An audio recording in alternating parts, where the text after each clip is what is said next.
Muchos no ven su necesidad de la salvación porque no ven la seriedad y las consecuencias del pecado en su vida.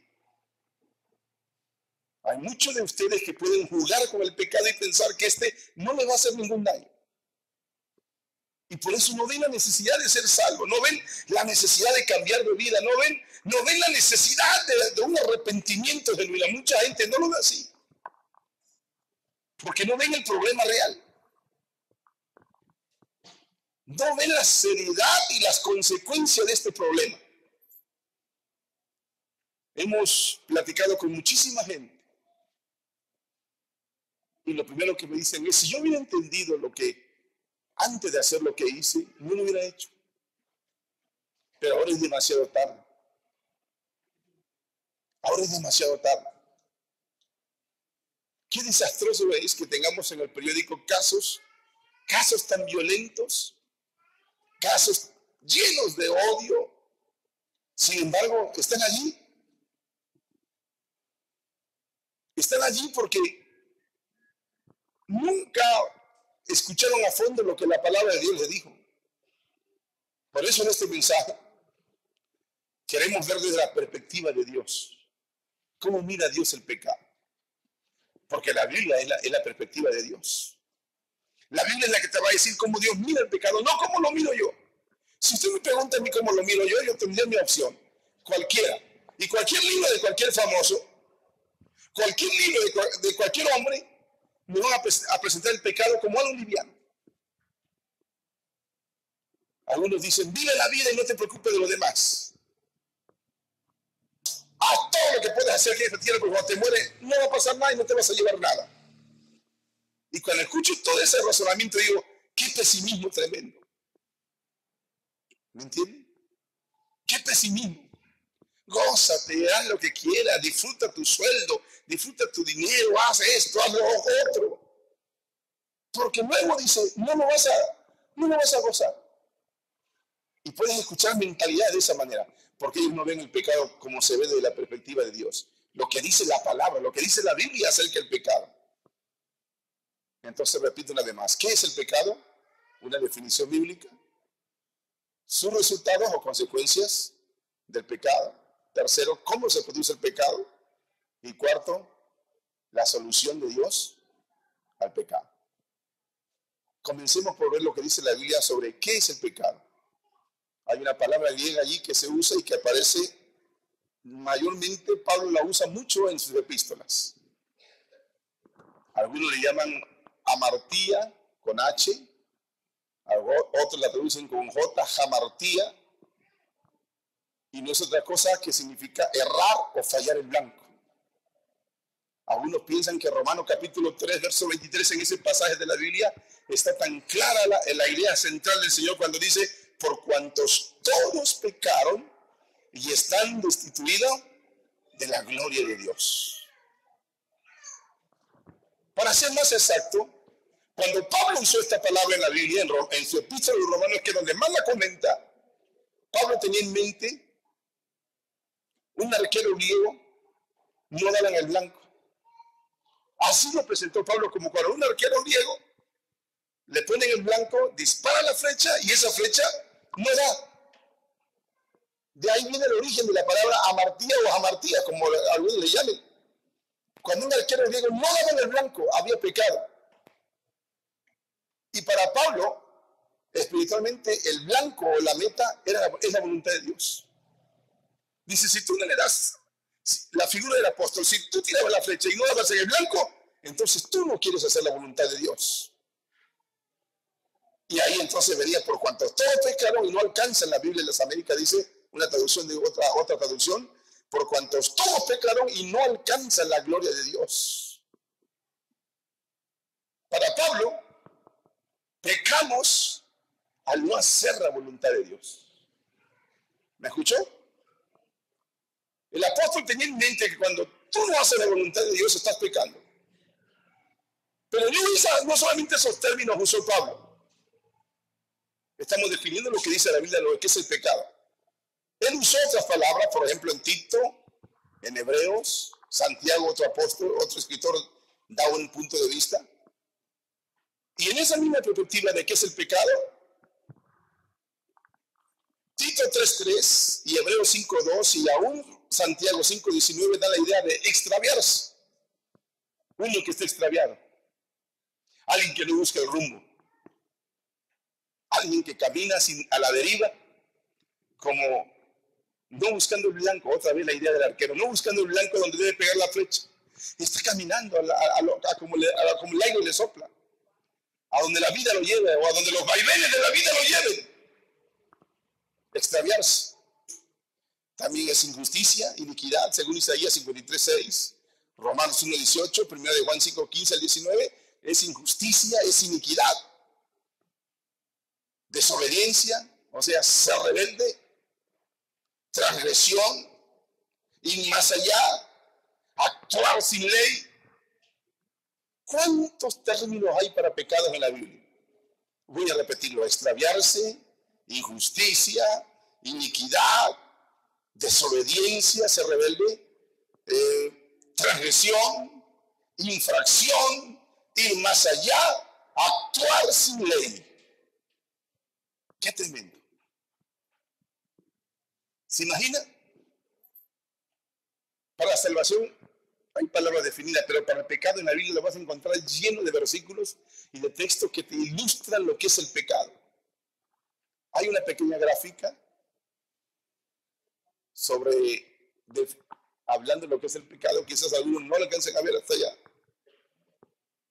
Pero hay 3 gráficas del arquero.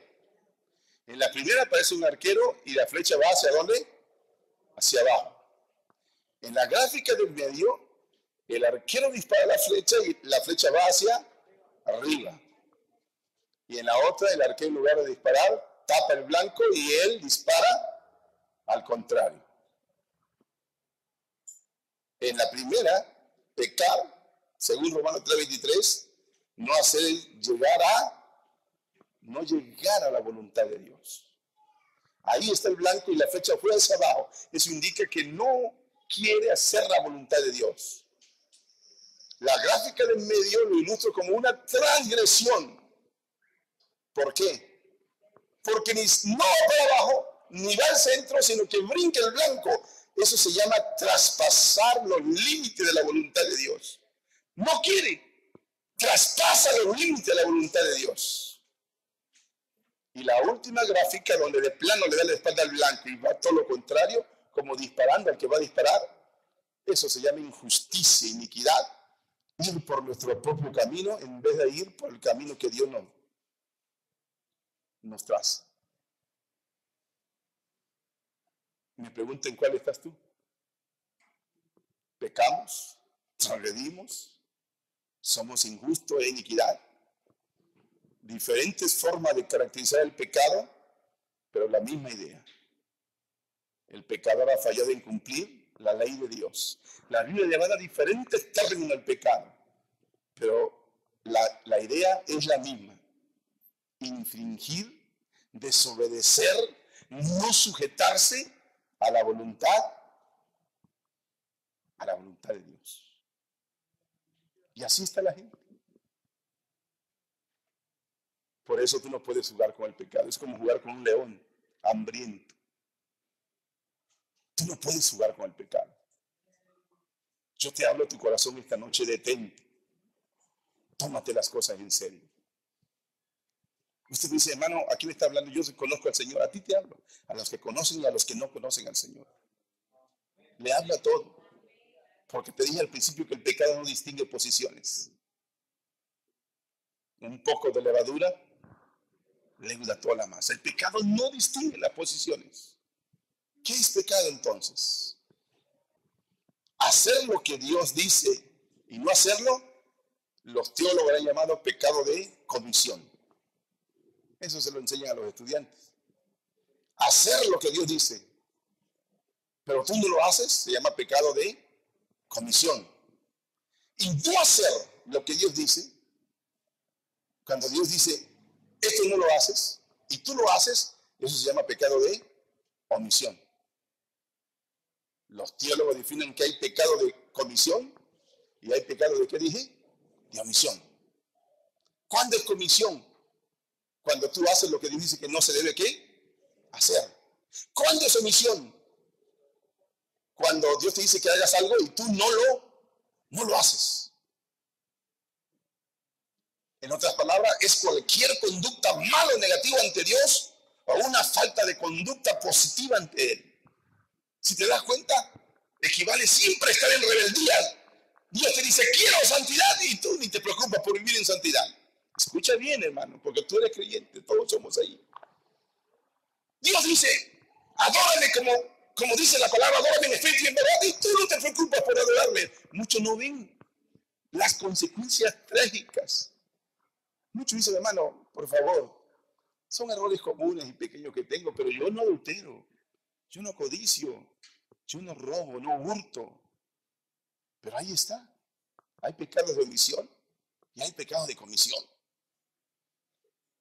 Porque si la Biblia te dice que limpia tus corazones, si la Biblia dice pecadores levantar las manos santas y tú estás en una posición, entonces es cualquier pecado, es cualquier conducta mala o negativa ante Dios o una falta de conducta positiva hacia Él. Cuando Dios te dice, fortaleceos en el Señor y en el poder de su fuerza, y tú en lugar de hacer eso te debilitas y dices, tú dices, Dios, yo no creo lo que tú me estás diciendo. Yo no creo lo que tú me estás diciendo. Cuidado con eso, hermano, cuidado. Todo hombre es juzgado por Dios de acuerdo a las cosas que hace y a las que no hace. ¿Me escuchó esta noche? Todo hombre es juzgado por Dios de acuerdo a las cosas que hace y a las que no hace, para ser justo. Dios te dice, yo quiero que tú seas justo, porque ya hubo uno que llevó todo eso. Un justo por muchos. Y tú vas a estar juzgado de acuerdo a las cosas que haces y también a lo que no haces. Hay que hacer lo bueno y también evitar lo malo. Mientras más nos ocupemos en hacer el bien, mientras más nos ocupemos en practicar la justicia, mientras más nos preocupemos en agradar a Dios, las puertas hacia el pecado las estamos cerrando. Pero cuando tú te esfuerzas por agradar a Dios, cuando tú te esfuerzas por vivir en la voluntad de Dios, estás abriendo puertas para que el pecado venga y te vaya a engañar y te empiece a seducir. Si tú me dices, hermano, es que hay de pecado a pecado, no hay categoría de pecados en la parte de abajo. No hay categorías de pecado. Muchos no se ven como pecadores porque no han hecho cosas tan malas. Y se me vino la idea lo de Adán y Eva. ¿Mataron a alguien a ellos? ¿Ellos mataron a alguien? ¿Robaron? Y sin embargo, ante Dios eran ¿qué? Pecadores. ¿Adulteró Adán? No. ¿Adulteró Eva? No. Sin embargo, ¿eran qué? Pecadores. No hay categorías de pecado. No hay categorías de pecado. Te tengo una mala noticia. No hay. No la hay. Pero en el momento en que Adán y Eva desobedecen a Dios, entonces la Biblia encierra y dice, toda desobediencia es pecado. ¿Me escuchaste? No sé, pero yo lo veo muy serio esta noche. El pecado no tiene cara. Eso, digan ahí te hablan o algo. El pecado no tiene cara. ¿Me entienden? Ahora, muchos no ven las consecuencias. Muchos no ven las consecuencias. No pueden ver las consecuencias del pecado. Y lo primero que viene es la muerte, ¿qué? Espiritual. No es otra cosa más que perder la comunión con Dios. Tenemos varias citas bíblicas allí. No puedo leerlas todas esta noche. Son como 7 u 8 diapositivas. Perdemos la comunión con Dios, morimos espiritualmente, perdemos sintonía con Dios. Eso pasó con Adán y Eva. Comenzaron a perder la sintonía de Dios. Comenzaron a perder la pureza de Dios. Comenzaron a perder la santidad de Dios en sus vidas. antes del pecado estaban desnudos y no se avergonzaban. Lo primero que trajo el pecado a su vida de ellos, ¿qué fue? Vergüenza. Vergüenza. Algunos ni la tienen. Díganme algo esta noche, por favor. Vergüenza sentían. No, sintieron culpabilidad.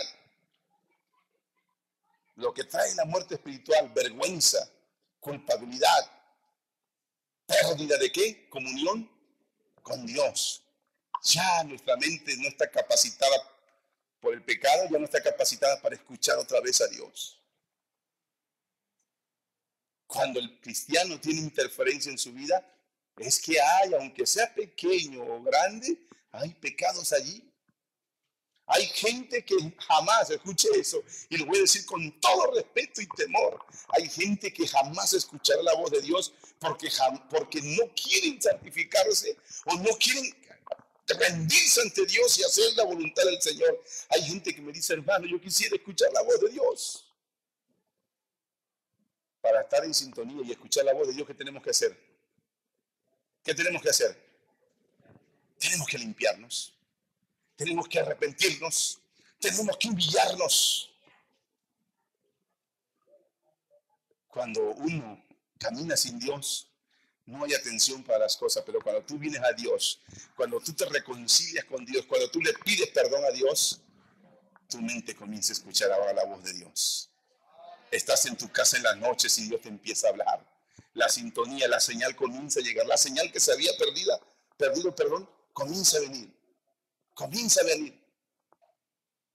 ¿Por qué? Porque el pecado es una muerte espiritual. La siguiente diapositiva trae tristeza, sufrimientos, problemas en todas las áreas de la vida. Hay gente que jamás la vas a ver alegre. Hay gente que nunca va a conocer una alegría sana. Sufrimientos toda su vida. Problemas siempre. Problemas. ¿Por qué? Porque no han querido limpiar su vida. No han querido nada. Nos lleva a sentir culpa. Y no queremos responsabilidad. Hay gente que dice, yo no quiero ninguna responsabilidad. Dice, hermano, tú no quieres no sientes llamado a Dios. No, hermano, no, eso es una responsabilidad, yo no la quiero. Hermano, ¿tú no quieres algún ministerio? No, hermano, para eso hay que ser santo y yo no lo soy. Hermano, ¿no quieres? No, hermano, yo no tengo idea para eso. Mi mente es muy pobre. ¿No se dan cuenta que se están colocando en el lado equivocado? ¿No se dan cuenta que se están colocando en el sitio equivocado? En el sitio donde nadie quiere hacer ¿qué cosa? La voluntad de Dios. Donde nadie quiere hacer la perfecta voluntad de Dios.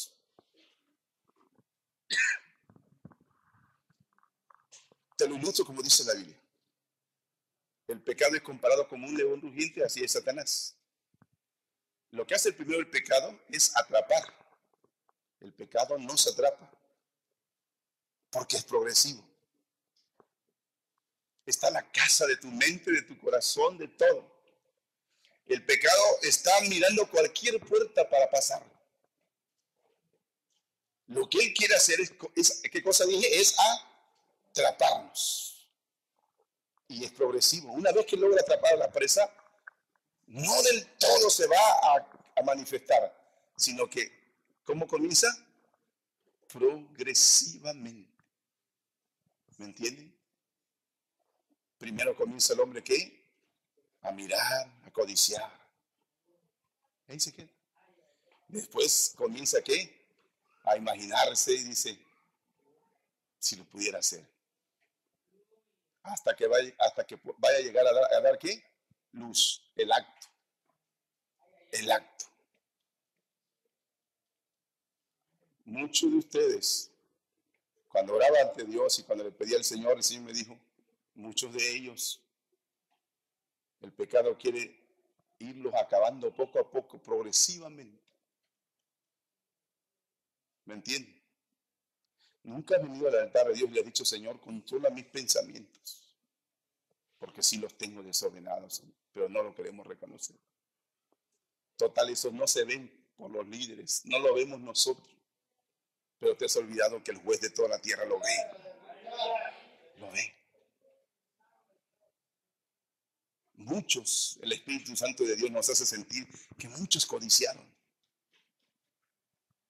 que muchos están en un peligro porque el pecado está atrapándolo y es progresivo. ¿Cuál es la siguiente fase del pecado? Ahí está abajo. Es esclavizar. ¿Qué significa eso? Que ya va a controlar a la persona. La va a controlar. Pablo llegó a sentirse un hombre miserable porque dijo, el bien que quiero hacer, no hago. ¿Qué hacía? ¿Hacía qué cosa? Lo contrario. Eso significa que el pecado ya tomó ¿qué? Control.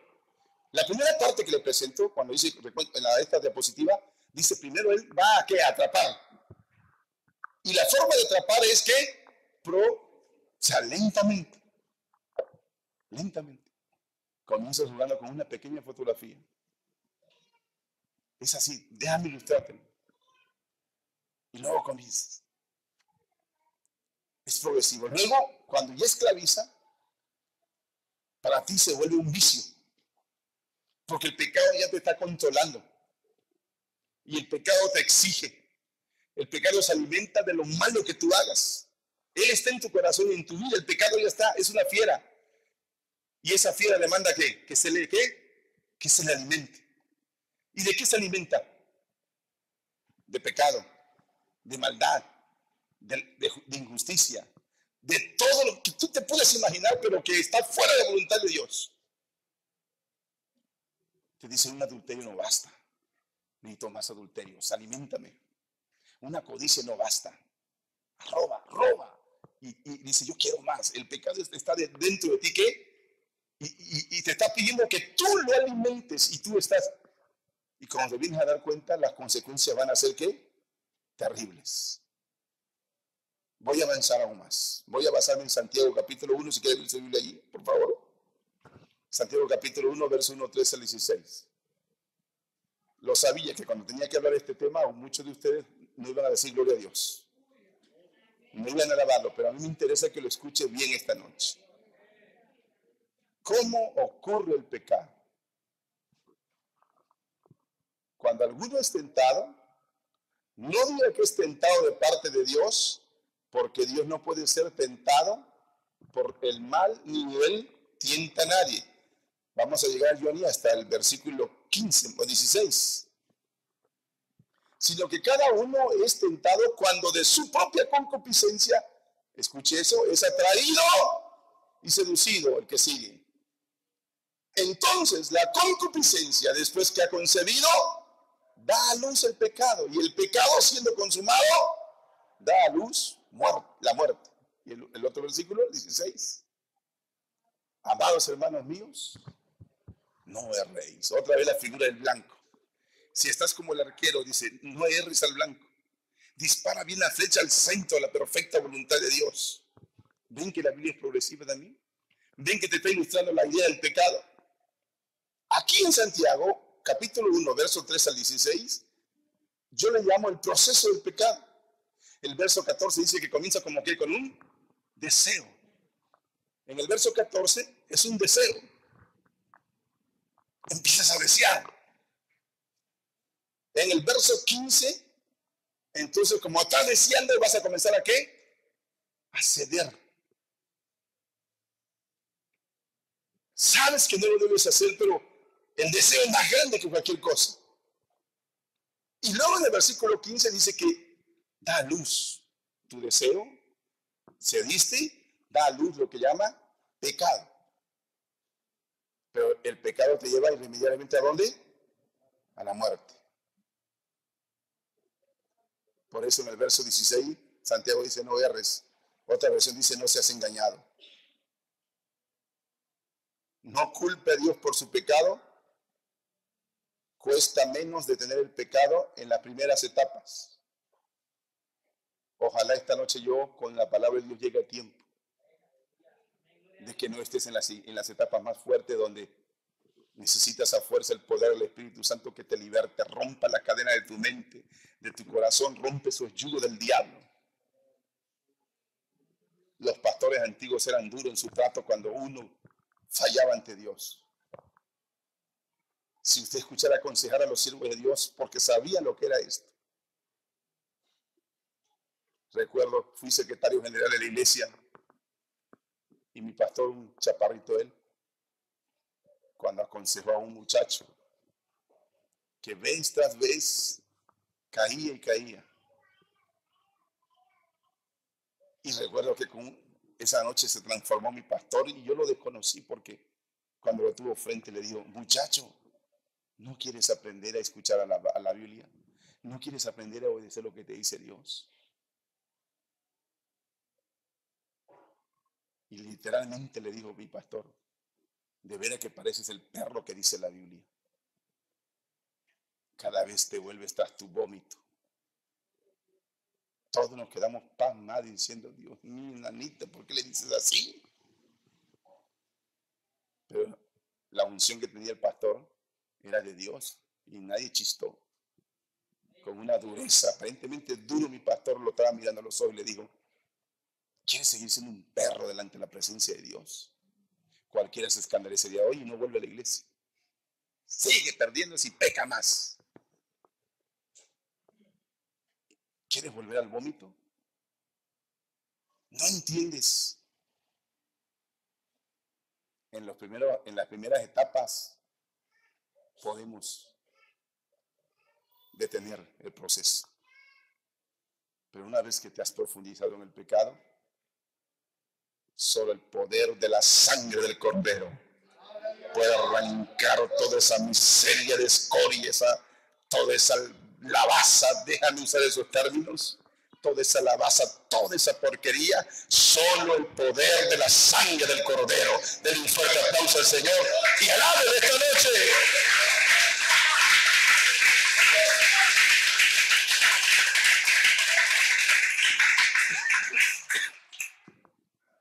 Estamos hablando cómo ocurre el pecado, diciendo es que esto es mal de la familia. Es una mentira del diablo. Es algo que escogemos hacer, no algo que heredamos. Es que ese es el mal de la familia. En la familia hay adúlteros, en la familia hay enfermos, en la familia hay diabéticos, en la familia hay quienes padecen de corazón. Y nos resignamos a ese límite de vida. Nos resignamos a esa mentalidad. Es una mentira de Satanás. El pecado se escoge hacer, no es algo que tú heredes.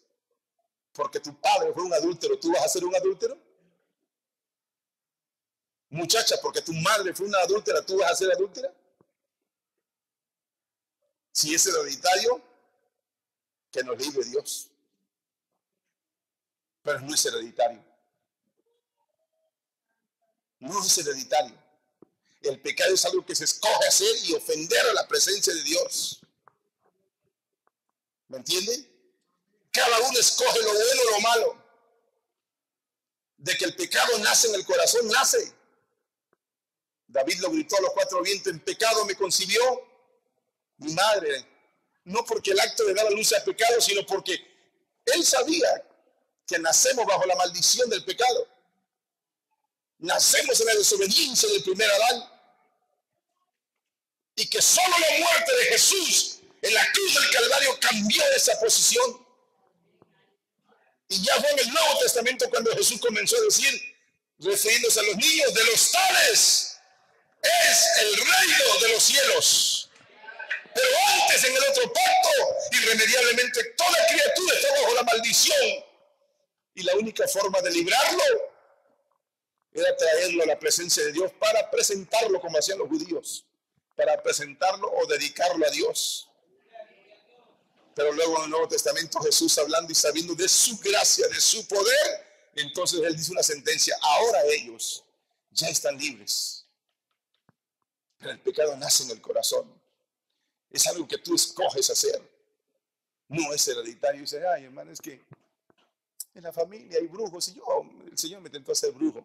¿Vas a decir eso? Es que en la familia hay narco y yo tengo que ser narco. ¿Vas a decir eso? Es que en la familia hay gente que nunca ha estado estable y a mí también me está pasando eso, ya no soy estable. No es algo hereditario, mi hermano. Joven, niño, todos los que me escuchan, no es algo hereditario. El pecado tú lo escoges hacer. El pecado se escoge hacerlo, se decide hacerlo y le damos la oportunidad a Satanás para que nos atrape. Hay una única solución a esa problemática del pecado. Y aquí recuerdo bien que mientras le daba gracias al Señor, Él me hizo sentir, si ustedes miraran al pecado como yo lo miro, serían más cuidadosos. Me buscarían más y se aferrarían a mi palabra y a mi promesa. Y es como si Dios nos dijera, ¿sabes cómo fue la única forma cuando miré el pecado? ¿Sabes cómo fue la única forma que lo pude vencer? Tuve que enviar a mi único hijo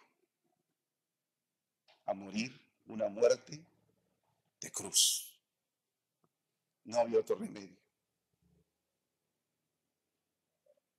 Por eso la Biblia dice que cuando en el momento que Jesús estaba en la cruz, ahora entiende esa frase, cuando estaba en la cruz del Calvario, ¿recuerda usted leer que en ese momento vino qué? Tinieblas. ¿Sobre qué? Sobre la tierra. A veces me quedo perplejo cuando ustedes no logran sincronizar. Son mejores los celulares que sincronizan todo, pero la mente de ustedes no sincronizan cuando miran los pasajes de su vida que han leído. Si le digo de otras cosas, las sincronizan. Pero dice que vinieron tinieblas de la hora ¿qué? Sexta. Y uno de los gritos del Señor en la cruz una de las palabras fue, Padre mío, ¿por qué me has desamparado? ¿Sabe qué ilustraba eso? Dios no soporta mirar el pecado, porque Él sabe del alcance del pecado. Ojalá mirásemos al pecado como Dios lo mira. Como Dios miró al pecado, lo miró tan degradante, tan tremendo, que la única forma para detenerlo fue sacrificar a un cordero inocente y sin mancha y morir de una muerte más horrible y fea, como es el ser crucificado en una cruz.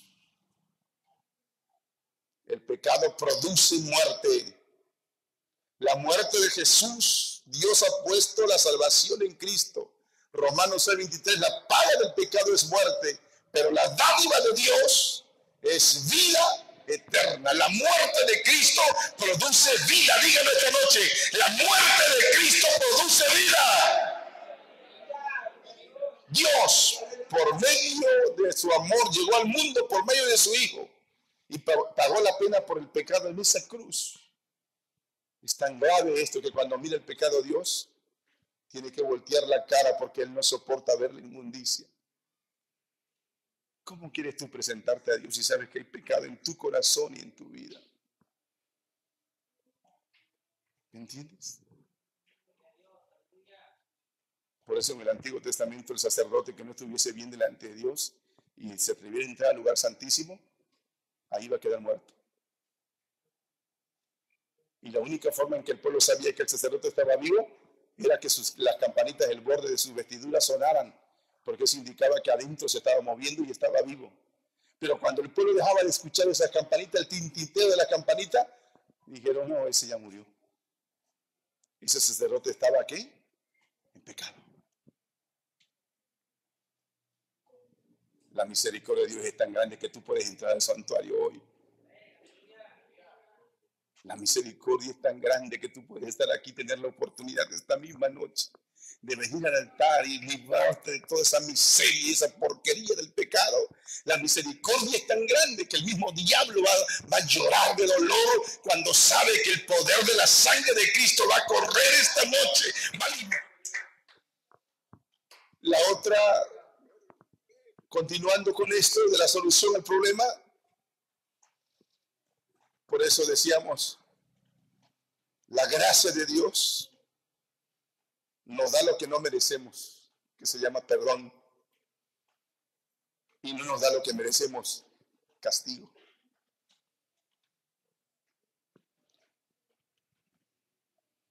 Es una gracia inmerecida.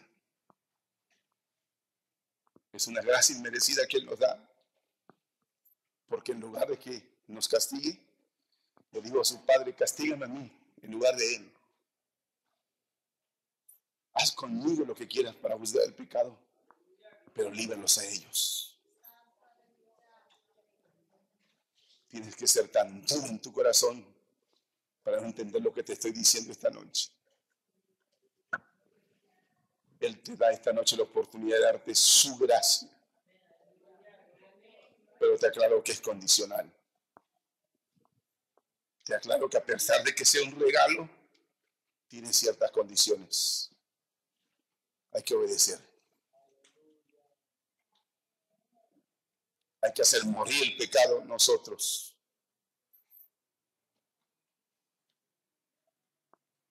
Un solo pecado más sería terrible para tu vida. No sigas amontonando las medidas del juicio que viene sobre ti. Tú y yo sabemos que si pecamos deliberadamente delante de la presencia de Dios, nos va a ir amontonando. Él lo dijo bien claro. Ascuas de fuego, amontonas sobre sus cabezas. ¿Sabe qué significa eso? Hay que cambiar los deseos, limitar las oportunidades para pecar, ejercer dominio propio, huir del pecado. Cuando tú veas esa maldad, correr. Tienes que limitar todo. Y la mejor manera de limitarlo es buscando el rostro de Dios, asistiendo a los servicios, asistiendo a las enseñanzas de la palabra, viviendo las actividades espirituales que son la oportunidad para que tu alma se limpie, pidiendo la gracia y la misericordia de Dios. Estar aquí en primer lugar porque tú sabes que es el único lugar. Mejor es un día en los atrios de Dios que 1000 fuera de ellos. Es la única manera para que tú puedas cerrar las puertas del pecado. ¿Quieres cambiar los deseos? ¿Quieres limitar las oportunidades para pecar? ¿Quieres ejercer dominio propio? ¿Quieres huir del pecado? Tienes que venir a todos los medios de gracia, y la gracia de Jesús está en que puedas adorarle, en que puedas buscarle, en que puedas participar, porque la Biblia dice que ahí enviará el Señor bendición y vida eterna. Bendito sea el Señor. Por eso, cuando hablaban del arrepentimiento, en el curso prebautismal que se le da a los hermanos que se van a bautizar, se les dice que el arrepentimiento es un cambio de la manera de pensar con respecto al pecado. Se confiesan los pecados a Dios y se busca el perdón. Se confiesa todo lo que tenga que confesarse delante de la presencia del Señor. Vamos terminando esta noche. Conclusiones. Es mi deseo que tú veas el pecado como Dios lo ve. Cuando Dios ve el pecado, aborrece el pecado, más no al pecador. Pero no hay nada más que encienda la mecha de la ira de Dios que ver el pecado. Cuando vio el pecado de Sodoma y Gomorra y vio la degeneración y perversión sexual que había en ese lugar, dictó una sentencia. La Biblia dice que cayó fuego del cielo y consumió esas ciudades. Hoy, Sodoma y Gomorra son ruinas. Son ruinas de lo que significa el vivir una vida desenfrenada, sin orden de Dios. Nunca va a soportar el pecado. Cuando vio la maldad de los ninivitas, que era tanta la maldad, le dio a Jonás: ve y dile que en 40 días los voy a destruir. Veamos el pecado como Dios lo ve. No va a permitir que el pecado manche su santidad. ¿No entiende? A mí me preocupa hoy la aberración que estamos viviendo en la tierra. Me preocupa la aberración que los gobiernos del mundo están trayendo sobre la buena moral, sobre los valores, cómo los están destruyendo. Y me preocupa, porque eso significa que de un momento a otro Dios pone un alto, un hasta aquí, porque ellos no ven el pecado como Dios lo ve. Ayer le decía a mi esposa: mira, lo que pocas veces hace el mar se desbordó en Acapulco, trajo inundaciones. ¿Sabe qué está diciendo eso? Está dando un aviso a Dios de que está cansado y que el pecado está llegando ¿a dónde? Hasta su presencia. Veamos el pecado como Dios lo ve. Es un problema serio y trae consecuencias terribles. ¿Me entiende? Es un pecado serio. Estamos manchando la santidad de Dios. Hombres con hombres, mujeres con mujeres. Estamos manchando la santidad de Dios. Y lo más trágico es que en la iglesia hay pecados ocultos en el corazón de muchísima gente que está allí como una rapiña pidiendo que coma, y va a llegar el momento en que tú le vas a ceder. Tú le vas a ceder. No me canso de decir lo que la Biblia dice, que Dios quiere una iglesia santa, limpia, sin mancha, sin ira ni contienda, para la gloria y la honra de su nombre. No me canso cuando dice que Dios quiere que nuestros hogares, nuestras vidas sean santas y limpias, que vistámonos de toda la justicia de Dios, en todo tiempo sean blancos tus vestidos, bendito es el Señor. Cuando hay santidad, la presencia de Dios se mueve. Cuando hay humildad, el poder de Dios y la gloria de Dios descienden. Cuando hay gente que está hambrienta y se está humillando y está buscando el rostro del Señor. Nada más imagínense eso. Muchos de ustedes que están hoy aquí tuvieron pensamientos malos en la calle. No me lo diga. ¿Cuántos de ustedes pensaron mal hoy? ¿Cuántos de ustedes juzgaron mal hoy? ¿Cuántos de ustedes estuvieron allí y lo dejamos pasar como una cosa liviana? No se equivoque, es un problema serio y trae consecuencias. No nos engañemos. Dios mismo, por la muerte de su Hijo, tuvo que dar una solución. ¿Qué tan grave es el pecado? Que Él tuvo que dejar su trono de gloria y descender a la tierra. ¿Qué tan grave es el pecado? Que tuvo que el Verbo hacerse carne y habitar entre nosotros para que viéramos su gloria. ¿Qué tan grave es el pecado? Que Él tuvo que vivir y sufrir las consecuencias. Ser humillado y despreciado, varón de dolores, como que escondimos de él el rostro, fue menospreciado y no lo estimamos, dice el profeta. ¿Qué tan grave es esa solución? Iglesia SB, es tiempo de que pongamos un ya basta. No nos relajemos con el pecado. No juguemos con el pecado. No sigas trayendo maldición sobre tu casa. No sigas trayendo maldición sobre tus hijos. No sigas manchando la santidad de Dios en tu vida. Porque al final, como un monstruo, va a aparecer y va a devorar todo lo que tenga que devorar.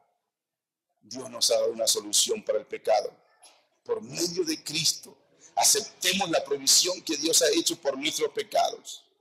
Todos han pecado y por tanto dice la Biblia que están separados de Dios. Hay que obedecer el plan que tiene Él.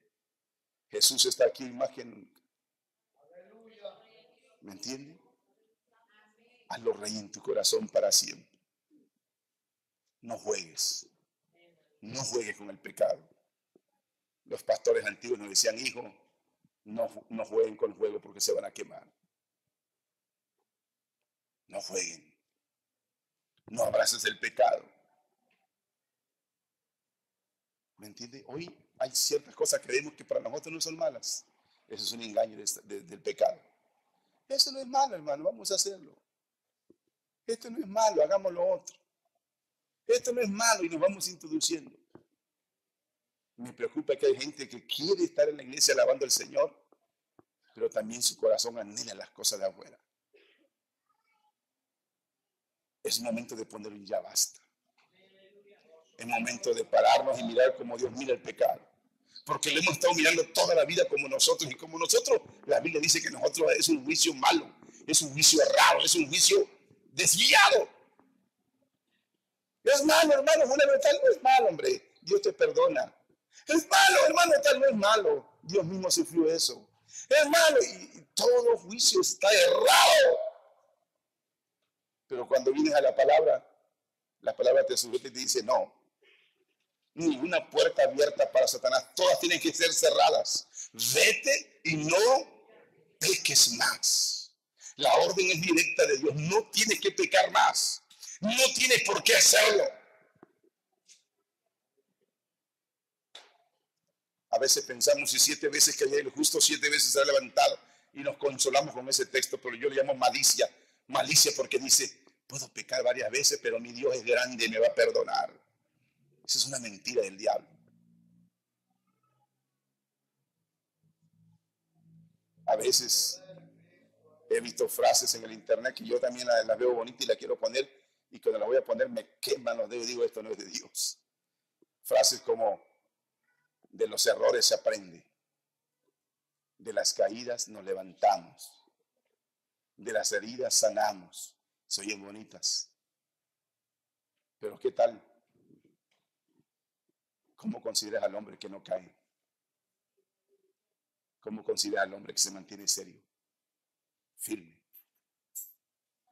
¿Cómo consideras al hombre que jamás llegará a usar el texto de si 7 veces cae el justo, 7 veces está levantado? ¿Cómo lo considera cuando dice, nunca he usado este texto y no espero usarlo? Porque la gracia de Dios es fuerte y me va a sostener. No peques para probar la gracia de Dios, porque eso es malicia. No peques para probar si te puedes levantar, porque estás jugando con el pecado.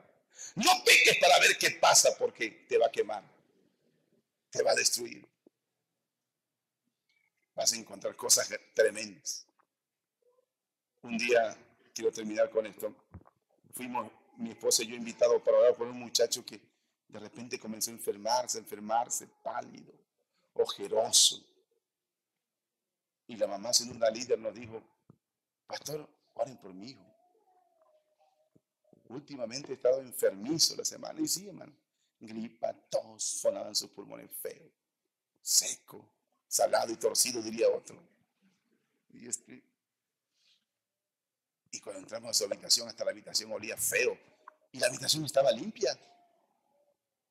Estaba limpia la habitación, pero el olor que había ahí era feo. Y mientras orábamos, el Espíritu de Dios le reveló a la hermana algo. Mientras orábamos, Señor, sánalo, pidiendo al Señor. Si no tenemos dirección de Dios, estamos diciendo, Señor, quita la enfermedad de este muchacho, él es tu hijo y todo. Pero como no tenemos discernimiento, el Espíritu de Dios nos ve y dice, hijo, tú también estás mal. Ese no es mi hijo. Si escucharas mi voz, yo te voy a revelar lo que está pasando. Pero Dios le habló a ella. Y ella así de repente le dijo, levántame el colchón de tu cama. Yo dije, ¿para qué le dice que levante el colchón? Y el muchacho sí, levántame el colchón de tu cama. Levantó el colchón. Y debajo del colchón, revistas pornográficas. No una, varias. Y me acuerdo que ella le dijo, esas son las consecuencias, eso te está matando. Y tuvo que ser liberado. Un demonio estaba en él, tuvo que ser liberado. ¿Cuánto están tapando su pecado? ¿Cuánto lo están escondiendo debajo de su cama? ¿Cuánto lo están escondiendo debajo de cualquier careta? ¿Cuánto lo están escondiendo debajo de las máscaras, debajo de las ropas? Pero ahí está. A veces me da tristeza porque estamos matándonos, orando, sana a tu hijo, levántalo. Pero ese hijo tiene tan lleno el corazón de maldad que solo el Espíritu de Dios lo puede mirar. Cuando un corazón es arrepentido, hermano, y cuando un corazón genuinamente se humilla ante Dios, la Biblia dice que el pueblo comenzó a llorar, a llorar, a llorar. Y eso les condujo a la presencia de Dios. Y dice que Esdras comenzó a orar por el pueblo. Dice que esa tarde o día, lo que haya sido, ellos le pidieron que perdón a Dios. Y le dijeron que iban a quitar todos los ídolos que ellos tenían. Cómo me encantaría que esta noche el Espíritu de Dios esté ya tocando tu corazón y tú le digas, Señor, hoy mismo quito lo que tenga que quitar de mi vida. Hoy mismo deshago lo que la Biblia llama pecado, porque me va a traer consecuencias serias y terribles. Hoy mismo decido limpiar mi vida para la honra y la gloria de tu nombre. ¿Me entiendes? cuando veo al hombre que se entrega a Cristo, he visto cambios drásticos y es hermosa la postal que me queda en la mente de gente, como de aquel presidiario que en una celda gritaba y decía que tenía las manos manchadas, llenas de sangre. Estaba allí porque había asesinado. Algunos dicen que el periódico dijo que le había metido 17 cuchilladas a su esposa porque la encontró infiel, la encontró engañándolo con otro. Y dicen que la masacró a cuchilladas. Y en esa misma tarde, mientras la sierva de Dios le predicaba la palabra, ese hombre sentado en la última fila comenzó a gritar que veía sus manos llenas de sangre. Los que estábamos ahí le dijimos que Jesús lo quería perdonar, que Jesús lo podía hacer libre. Por eso cuando salían de la prisión iban a la casa con la dirección que le dábamos, donde estaba el templo, iban, platicaban con la hermana y le decían: hermana, Dios cumplió, Él me sacó de la cárcel. Dios fue mi juez, Dios fue mi abogado. Muchos reconocieron el perdón y la gracia divina. ¿Quieres ponerte de pie en esta noche? No peques cuando uno está aquí en pecado. No vuelvas al vómito de siempre. Pon un alto a tu mente que te ensucia y te trae ideas terribles y sucias. Pon un alto a toda mancha de maldad y de pecado. No voy a decir que nadie pase al altar. Solo quiero adorar.